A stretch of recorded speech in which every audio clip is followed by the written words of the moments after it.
lecture we have seen about the powers of the president. From that, the fifth point is emergency powers. Constitution has confirmed emergency powers on the president. Emergency म्हणजे आणीबाणीच्या काळामध्ये ज्या powers आहेत त्या सगळ्या कुणामध्ये waste झालेल्या असतात, प्रेसिडेंटमध्ये waste झालेल्या असतात, प्रेसिडेंटकडे असतात. According to article 352, president can proclaim national emergency. National emergency proclaim म्हणजे declaration. Proclamation means what? Declaration. National emergency declare करण्याची अथॉरिटी कुणाकडे आहे? तर प्रेसिडेंटकडे आहे. कधी? If he is satisfied that the security of India or any part of the territory of India is threatened by war. कधी national emergency कधी जाहीर केली जाईल? तर पहा, जेव्हा युद्धाची भीती असेल, एक्सटर्नल ॲग्रेशन और आर्म रिबेलियन, जेव्हा बाहेरून आपल्यावर हल्ला होणार आहे किंवा कधी कधी सशस्त्र उठाव होतो त्यावेळेस. Article 356 confirms powers on the president to make a proclamation declaring state emergency. पहा, 356 खाली स्टेट इमर्जन्सी सुद्धा कोण डिक्लेअर करणार आहे? प्रेसिडेंटच करणार आहे. Article 360 the president is vested with the power of proclaim financial emergency. 360 खाली फायनान्शियल इमर्जन्सी सुद्धा कोण डिक्लेअर करणार आहे? तर प्रेसिडेंटच करणार आहे. If he is satisfied that the financial stability or the credit of India or any part of India is threatened by any reason.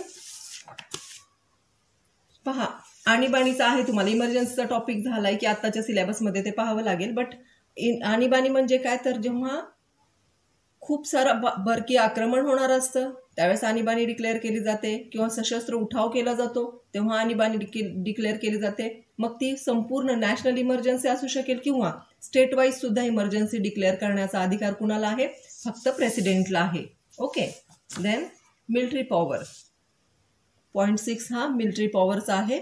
Article 52 sub clause 2 lays down that the supreme command of the defense force of the union shall be vested in president. Vested म्हणजे काय? त्याच्या हातात अधिकार आहेत. मिलिटरीचे सगळे तिन्ही विंगचे अधिकार कुणाच्या हातामध्ये आहेत? तर प्रेसिडेंटच्या हातामध्ये आहेत. And the exercise thereof shall be regulated by law. Okay. The president is thus declared to be the supreme commander of the defense force of the country. Defense force चा तो supreme commander आहे. However, the exercise of these powers by the president is regulated by law.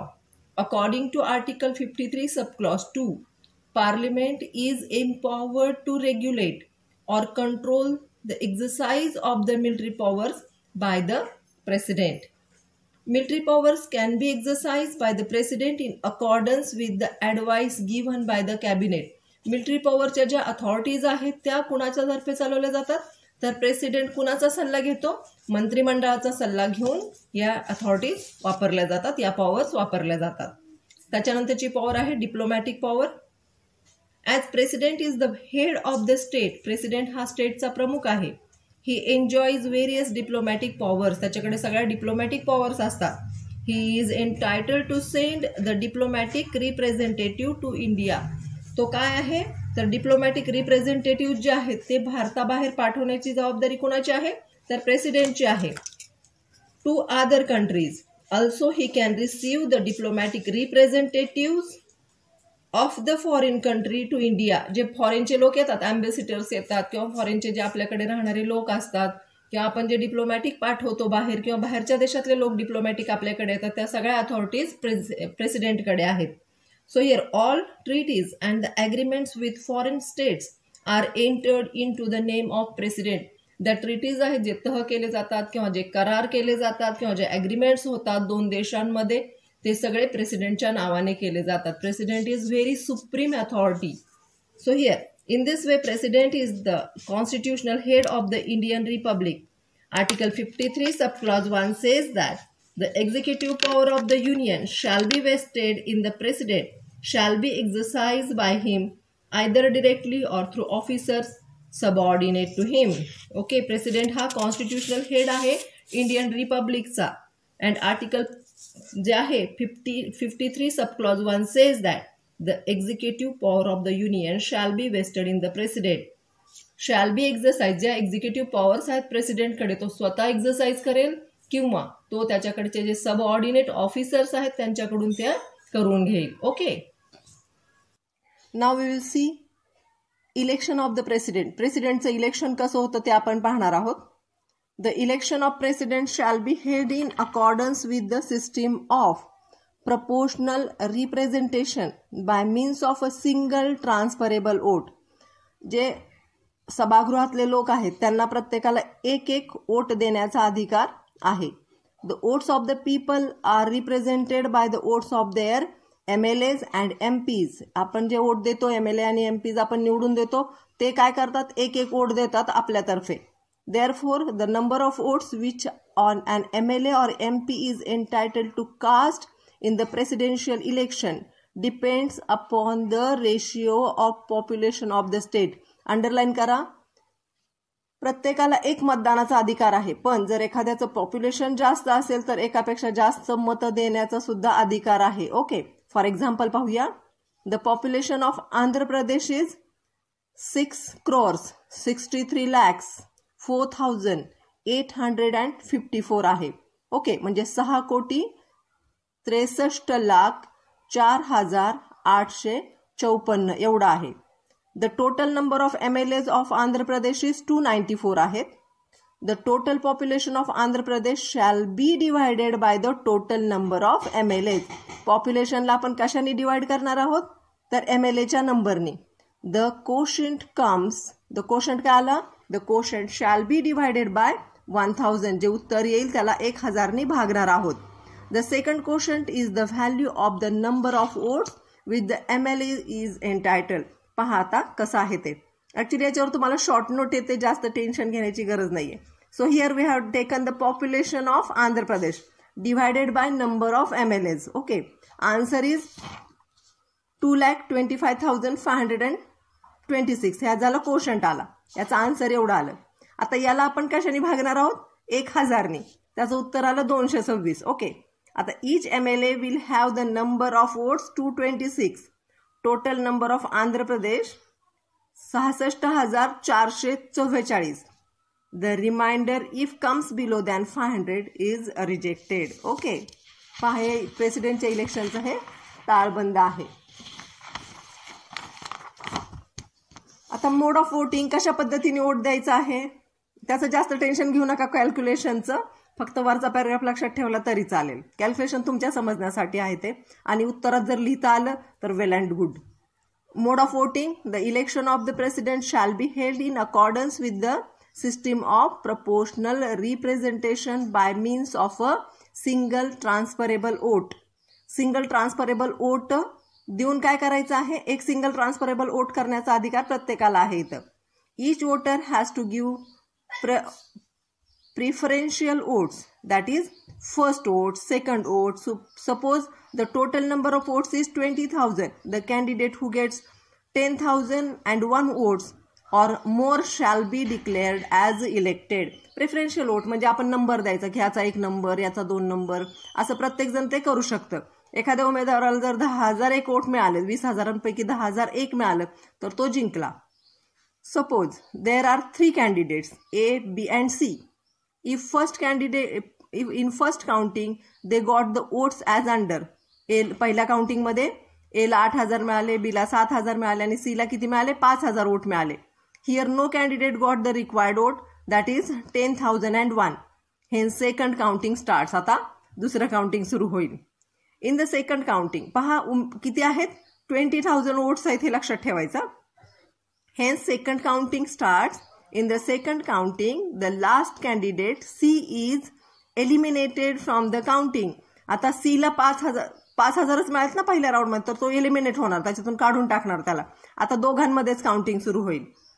From the counting and the second preferential votes recorded on his votes shall be transferred to A and B.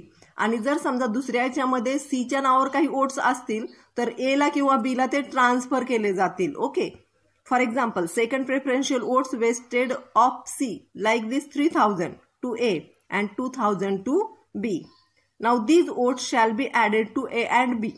पहा A ला 8,000 अधिक 3,000 किती झाले, 11,000 झाले. बीचे 7,000 अधिक 2,000 किती झाले? 9,000 झाले. And now A obtained maximum votes, that is more than half of the valid votes. Therefore, A is successful candidate. पहा 20,000 वोट आहेत, त्याच्यामध्ये 3 उमेदवार आहेत. 3 उमेदवारांचं पहिलं राऊंड झाला. त्याच्यामध्ये पहिल्या उमेदवाराला A ला मिळाले 8,000, B ला मिळाले 7,000 आणि C ला मिळाले मात्र फक्त 5,000. मग आता त्याच्यामध्ये वाढ होऊन किती होणार आहे? तो काय मोर दॅन हाफ नाही जाणार. मग अशा वेळेस काय केलं जातं? C ला एलिमिनेट केलं जातं. मग त्याच्या नावावर पडलेले वोट्स कुणाला द्यायचे आहेत? तर त्याच्या नावावर जे वोट्स येतील ते डिव्हाइड करून द्यायचे. आता ए ला का जास्त वोट दिलेत? कारण त्याच्याकडे जास्त वोट्स आहेत, त्याच्यामुळे त्याचा अधिकार जास्त आहे. 3,000 त्याला दिले, 2,000 याला दिले, त्यांचं कॅल्क्युलेशन केलं, ए चे वोट्स जास्त झाले, त्यामुळे ए निवडून आला ॲज अ प्रेसिडेंट. ओके, हे आहे प्रेसिडेंटचं election. Article 355 and 356 provide about the president's rule in the state. याच्यामध्ये स्टेट इमर्जन्सी डिक्लेअर कशी केली जाते ते पहा. It may also called as a state emergency. President's rule in state on failure of constitutional machinery in the state. पहा article 355 आणि 56 खाली काय केलं जातं? तर स्टेट इमर्जन्सी किंवा राष्ट्रपतीची राजवट लागू केली जाते. ओके, सो आर्टिकल 355 काय म्हणते पहा. provides that it is the duty of the center to protect the state against the external aggression and internal disturbance. Okay, हे स्टेटची ड्युटी आहे, सेंटरची ड्युटी आहे की त्यांनी स्टेटला प्रोटेक्ट करायचं आहे. कशापासून? एक्सटर्नल ॲग्रेशन म्हणजे परकीय आक्रमण, आणि इंटरनल डिस्टर्बन्स म्हणजे तुमचा अंतर्गत जे उठाव आहेत, अंतर्गत ज्या बंडाळी आहेत त्याच्यापासून प्रोटेक्शन करण्याची जबाबदारी कुणाची आहे? स्टेटचं प्रोटेक्शन सेंटर करतं. Okay, then article 356 is the amplification of the article 355. Whenever there is an external aggression or internal disturbance, the central government can proclaim the emergency in the state. कशा पद्धतीने protection केलं जाईल? तर 355 खाली जे declare केलं आहे प्रोटेक्शन करण्याची जी अथॉरिटी आहे त्याच्या खाली काय केलं जाईल? स्टेटमध्ये इमर्जन्सी डिक्लेअर केली जाईल किंवा राष्ट्रपतीची राजवट लागू केली जाईल. ओके, बाय दॅट प्रोक्लेमेशन काय काय केलं जातं? प्रोक्लेमेशन म्हणजे डिक्लेरेशनमध्ये the president may assume to himself all or any of the power vested in or exercisable by the governor or anybody or authority in the state. That is म्हणजेच काय? All the powers are in the hands of president. हे आपल्या सोप्या भाषेमध्ये. The president declares that all the powers of legislature of the state which are exercised by or under the authority of president are in the authority of president. काय आहे? Power ज्या आहेत, कायद्याच्या powers आहेत, स्टेटकडे असणाऱ्या ज्या कायद्याच्या पॉवर्स आहेत त्या सगळ्या प्रेसिडेंटकडे जाणार आहे. त्याच्यामध्ये president have authority for making of incidental or consequential provisions for giving effect to the object of proclamation. Proclamation केल्यानंतर कॉन्सिक्वेन्शन ते जे प्रसंग होणार आहेत किंवा तेथे ज्या घटना घडणार आहेत त्या प्रसंगी वेगवेगळे कायदे बनवण्याचे अधिकार सुद्धा कुणाला दिलेले आहेत? फक्त प्रेसिडेंटला दिलेले आहेत. Okay, some of the examples. 1976 मध्ये in 1976 president's rule was imposed in Tamil Nadu. तामिळनाडूमध्ये प्रेसिडेंटचा रूल लागू केला होता. And dismiss the DMK government. Okay, Anna Dramuk जी पार्टी होती त्याला काय केलं होतं? DMK गव्हर्नमेंटला डिसमिस केलं होतं. Even though the DMK party had majority. DMK party ही मेजॉरिटीमध्ये होती तरी सुद्धा तिला काय करण्यात आलं होतं? डिसमिस करण्यात आलं होतं. So here had majority. At the time the Congress I was in the center and the relation between Congress I and DMK were worsened, means bad होते. पहा, DMKचे आणि काँग्रेसचे रिलेशन्स हे बॅड असल्यामुळे 1976 मध्ये जेव्हा इंदिरा गांधींची राजवट चालू होती त्या राज्यावर होत्या त्यावेळेस प्रेसिडेंटने काय केलं होतं? तर DMK गव्हर्नमेंटकडे मेजॉरिटी ऑफ वोट्स असताना सुद्धा त्याला डिसमिस करण्यात आलं होतं. सेकंड, 1977 मध्ये the Janata party came into power in the centre. Janata party होती सेंटरला म्हणजे अधिकारावर. It dismiss 9 state governments of the Congress I party. त्यांनी काय केलं?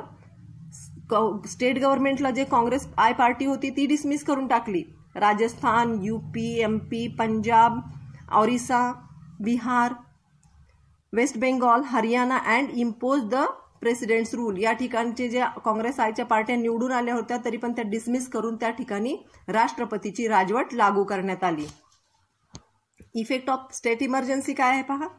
Executive power of president. State emergency जेव्हा डिक्लेअर केली जाते तेव्हा प्रेसिडेंटच्या हातामध्ये काय काय असतं ते पहा. Executive powers of the president. In the normal time governor handles and exercise his powers with the advice of council of ministers. Normal टाइमला गव्हर्नर हा स्टेटचे पूर्णपणे कारभार पाहत असतो with the help of council of ministers. Okay. Headed by CM. तिथं आपला CM असतो main at the state. But after proclamation of emergency such power will be transferred to the president. गव्हर्नरच्या हातामध्ये ज्या ज्या पॉवर्स दिलेल्या गेल्यात प्रेसिडेंटकडून त्या सगळ्या पॉवर्स काढून घेतल्या जातात आणि त्या सगळ्या पॉवर्स कुणाकडे येतात. प्रेसिडेंटकडे येतात. Okay. And ministry in the centre. आणि सेंट्रलच्या मिनिस्ट्रीकडे त्या पॉवर्स जातात. The president shall exercise the powers on advice of the ministry at the centre. आणि मग प्रेसिडेंट त्या राज्याचा कारभार मिनिस्ट्रीच्या सल्ल्याने चालवतो. कुठल्या मिनिस्ट्रीच्या. सेंटरला जी मिनिस्ट्री आहे त्याच्या सल्ल्याने हा कारभार चालवला जातो एखाद्या राज्याचा जेव्हा proclamation of emergency state emergency होते. त्याच्यानंतर लेजिस्लेटिव्ह पॉवर. कायदे बनवण्याची पॉवर काय पहा. Article 357. The legislative power of the state shall be taken away from the hands of the state legislature. पहा, जी कायदे बनवण्याची पॉवर आहे स्टेटकडे ती सुद्धा काढून घेतली जाते. And such legislative power of the state shall be exercisable by or under the authority of the parliament. ही पॉवर कोणाकडे दिली जाते तर पार्लमेंटकडे दिली जाते. म्हणजे थोडक्यात स्टेटचा सगळा कारभार हा कोण हँडल करतं. सेंटर. प्रेसिडेंट हँडल करतं. पार्लमेंट हँडल करतं. The parliament may confirm the power to the president to legislate for the state. आणि पार्लमेंट कुणाला पॉवर देतं. प्रेसिडेंटला, की जी वेळोवेळी सर्कमस्टन्सेस असतील त्याप्रमाणे नवीन नवीन कायदे किंवा ऑर्डिनन्स बनवण्याची पॉवर कुणाकडे आहे आता. प्रेसिडेंटकडे आहे.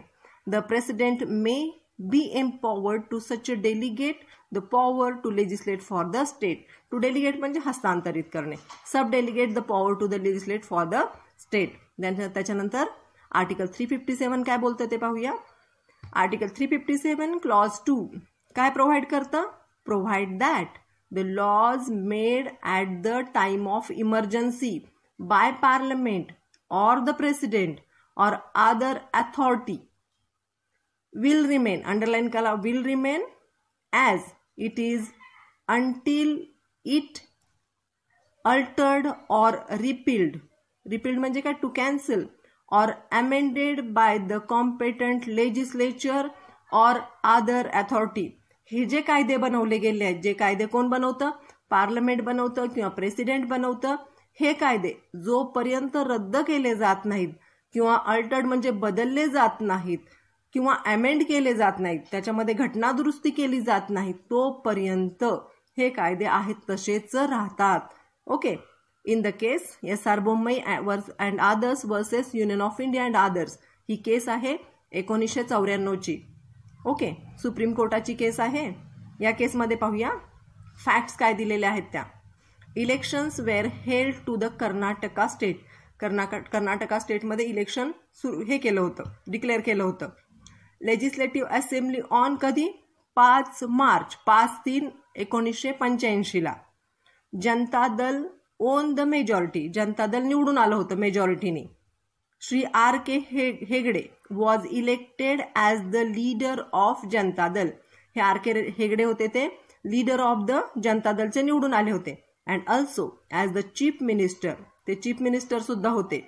Due to conflict in Janata Dal he resign. आणि जेव्हा वाद निर्माण झाले जनता दलामध्ये तेव्हा त्यांनी रेझिग्नेशन दिलं. In his place SR Bommai was elected as CM. त्याच्या जागी कोण आलं. हेगडेच्या जागी कोण आलं तर SR बोम्मई आले. ओके.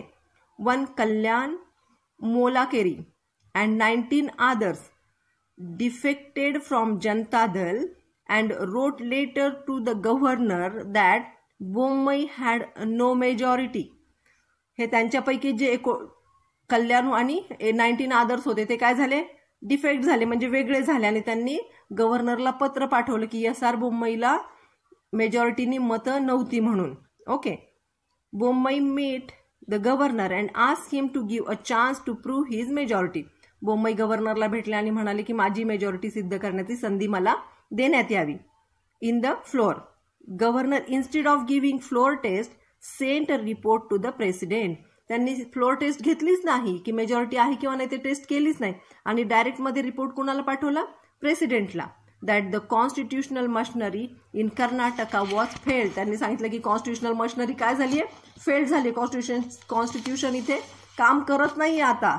तर त्यांनी काय केलं? And recommended for the proclamation of emergency. त्या गव्हर्नरनी प्रेसिडेंटला सांगितलं की दादा तुम्ही काय करा? इमर्जन्सी डिक्लेअर करा. In the state the president dismissed the Bommai government and proclaim state emergency under article 356. त्यांनी बोम्मई गव्हर्नमेंट बरखास्त करून टाकलं आणि त्या ठिकाणी स्टेट इमर्जन्सी डिक्लेअर केली. Bommai filed a writ petition before the high court. बोम्मईने हायकोर्ट समोर रिट पिटिशन फाईल केलं. ऍक्च्युली स्टेट इमर्जन्सी नव्हती तेव्हा. Which dismissed it. He filed appeal to the supreme court. हायकोर्टामध्ये डिसमिस झाली केस, पण त्यांनी अपील कुठं केलं? सुप्रीम कोर्टामध्ये. अ 9 जजेस constitutional bench enquired the issue of Karnataka and also of 3 states of Rajasthan, Madhya Pradesh and Himachal Pradesh. Okay, त्याचा पूर्णपणे अभ्यास केला गेला आणि जजमेंट काय दिलं गेलं ते पहा. The supreme court gave judgment as follows. Karnataka, the behaviour of governor was most objectionable. Actually त्यांनी बोम्मईनी काय सांगितलं होतं की मला फ्लोअर टेस्ट घेऊ दे, माझी मेजॉरिटी मी सिद्ध करतो आणि मग ठरवूया की मी सीएम बनायचं की नाही ते. बट त्या गव्हर्नरने ऐकलं का? डायरेक्ट प्रेसिडेंटला त्यांनी रिपोर्ट केला without taking any floor test. Okay, so here he was hurried to dismiss the elected legislative body. त्यांनी फार घाई केली ती लेजिस्लेटिव्ह बॉडी डिसमिस करण्याची. This is malafide decision. आणि हे कसं होतं? कलुषित म्हणजे दुश्मनी करणारं डिसिजन होतं, मनात वाईट हेतू ठेवलेलं डिसिजन होतं. Hence proclamation of president's rule in Karnataka was struck down. आणि मग प्रेसिडेंटचा रूल काय झाला? स्ट्रक डाऊन झाला. In this way power of state emergency is used by different state for its own benefit. आणि बऱ्याच वेळा काय होतं? स्टेट इमर्जन्सी ही कशासाठी वापरली जाते? तर बरेच स्टेट आपला फायदा करून घेण्यासाठी स्टेट इमर्जन्सीचे डिमांड करतात प्रेसिडेंटकडे आणि स्टेट इमर्जन्सी डिक्लेअर केली जाते. Okay. Financial emergency, article 360 empowers the central government to impose financial emergency in the entire country or a part of its territory if any financial crisis arises. पहा, हे प्रेसिडेंटकडेच आहे. Article 360 खाली president काय करू शकतो? जर समजा देशामध्ये आर्थिक काही प्रॉब्लेम्स निर्माण झाले तर आर्थिक आणीबाणी डिक्लेअर करण्याची अथॉरिटी कुणाकडे आहे? प्रेसिडेंटकडे आहे. During the first world war and second world war the federal countries USA, Canada faced financial crisis. त्यांनी खूप फायनान्शियल क्रायसिस, जेव्हा पहिलं महायुद्ध झालं आणि दुसरं महायुद्ध झालं त्या काळामध्ये या देशांनी खूप फायनान्शियल क्रायसिस सहन केलेले आहेत. USA, Canada faced financial crisis. At that time, they were handicapped with the lack of powers to meet the worst and ugly situation in financial field. आणि त्यांनी खूप वाईट परिस्थिती त्या काळामध्ये परिस्थिती भोगलेली आहे. जर तुम्ही कधी फर्स्ट वर्ल्ड वॉर आणि सेकंड वर्ल्ड वॉर ज्या मूवीजमध्ये आहेत त्या काळातले जर काही मूवीज पाहण्यात आले तर तुम्हाला कळेल की त्या काळामध्ये खूप वाईट अवस्था होती सगळ्या देशांची. कारण त्यांचा सगळा काही पैसा कुठे संपलेला होता? तर सगळा देश त्या युद्धामध्ये खर्च झालेला होता आणि फार वाईट गरीब अवस्था आली होती या देशांवर. So here with the in the financial field with their experience, the framers of the Constitution of India framed Article 360 giving the power to the central government. आणि त्यांच्यापासून आपण शहाणे झालो आणि आपले कॉन्स्टिट्यूशन मेकरनी आर्टिकल 360 खाली फायनान्शियल इमर्जन्सी डिक्लेअर करण्याची authority कुणाला दिली? प्रेसिडेंटला दिलेली आहे. ओके, ऑब्जेक्ट काय पहा. The object of article 360 is to strengthen म्हणजे त्याला पॉवर द्यायची होती कुणाला? सेंटरला. The central government at the time of financial crisis. सगळ्या अथॉरिटीज कुणाकडे असणार आहेत? सेंटरकडे असणार आहेत जेव्हा फायनान्शियल क्रायसिस असतील, फायनान्शियल प्रॉब्लेम्स असतील त्यावेळेस. And to meet the challenge of the nation. आणि नेशन समोर आलेलं जे चॅलेंज आहे ते सॉल्व्ह करण्याची जबाबदारी सेंटरकडे दिली गेलेली आहे. President may proclaim the emergency आणि त्याचे इफेक्ट्स काय ते पाहूया. If the president is satisfied that a situation has arisen whereby the financial stability or credit of India or of any part of the territory is threatened, he may by the proclamation of to make a declaration to the India. पहा, जर प्रेसिडेंटच्या लक्षात आलं की आपल्या देशामध्ये financial crisis सुरू आहेत किंवा एखाद्या पार्टमध्ये फायनान्शियल क्रायसिस सुरू आहेत किंवा आपल्या भारतावर गरिबीची अवस्था आलेली आहे, तर त्या काळामध्ये फायनान्शियल इमर्जन्सी डिक्लेअर करण्याची अथॉरिटी प्रेसिडेंटला आहे. The proclamation shall cease to operate at the expiration of the 2 months. आणि ही जी इमर्जन्सी ही 2 महिन्यासाठी चालू राहते. It does not affect the fundamental right. याच्यावर फंडामेंटल राईटवर कुठलाही घाला येत नाही, फायनान्शियल इमर्जन्सीमध्ये येतच नाही. It does not enlarge legislative powers, किंवा कायद्याचे पण काही अथॉरिटीज वाढत नाही त्याच्यामध्ये. It enhances the executive powers to the central government to meet the financial crisis and make the country stable. फक्त एक्झिक्युटिव्ह अथॉरिटीज आहेत ते कंट्रीला स्टेबल करण्यासाठी मदत करतात central government through. Okay. All मनी बिल्स और other bills to which the provisions of article 267 apply shall be reserved for the consideration of the president after they are passed by the legislature of the state. पहा, 207 खाली, 267 नाही 207 खाली ज्या आहेत provisions त्या दिलेल्या financial इमर्जन्सीच्या या प्रेसिडेंटकडून पूर्ण केल्या जातात. The salaries of all or any class of persons serving in connection with the affairs of the union including the जजेस of supreme court and high court may be reduce by the president. President सगळ्यांच्या salaries काय करू शकतो? Reduce करू शकतो. Conclusion पाहूया. 5 decades have been passed after the Constitution of India come into force, even though no situation and circumstances have arisen in India necessitating to proclaim the financial emergency.